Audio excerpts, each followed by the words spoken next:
আজ আপনাদের সাথে একটি সিক্রেট মশলা শেয়ার করব। সেটা হচ্ছে গিয়ে আমি বাসায় কীভাবে জিরা মশলা ব্যবহার করে থাকি এবং সেটা বানাতে আমি কী ব্যবহার করে থাকি সেটা আপনাদের সাথে শেয়ার করব। এখানে আমার একটি ভিডিও স্কিপ হয়ে গিয়েছে, সেটা কোনো একভাবে ডিলিট হয়ে গেছে, যার কারণে আমি সেটা অ্যাড করতে পারিনি। এখানে আমি 1 কেজি জিরার সাথে 200 গ্রামের মতো শাহি জিরা, এলাচ, দারুচিনি, লং এবং একটা জয়ফল মিশিয়েছি, সাথে 100 গ্রামের মতো জয়ত্রী মিশিয়েছি। এগুলোকে ভালো করে ধুয়ে রোদে শুকিয়ে তারপরে একটু চুলায় টেলে মচমচে করে তারপর আমি একটা ভালো ব্লেন্ডারের সাহায্যে ব্লেন্ড করে একটা চালনির সাহায্যে চেলে নিয়েছি। ব্যাস রেডি হয়ে গেল আমার জিরা মশলা। এই জিরা মাছ, মাংস, শাক, সবজি যে কোনো কিছুতে ব্যবহার করা যাবে অনায়াসে, এবং এই জিরা ব্যবহার করলে আলাদা একটা ফ্লেভার আসবে, যেটা কেউ বুঝতেই পারবে না এটা একটা জিরার কারিশমা। আপনারা অবশ্যই বাসায় ট্রাই করে দেখতে পারেন।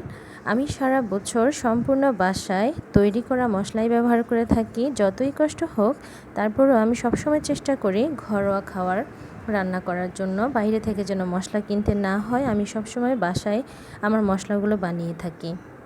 সবাই ভালো থাকবেন, সুস্থ থাকবেন। আল্লাহ হাফেজ এবং ফাহমিদাস কিচেন অ্যান্ড ক্রাফটসের সাথেই থাকুন।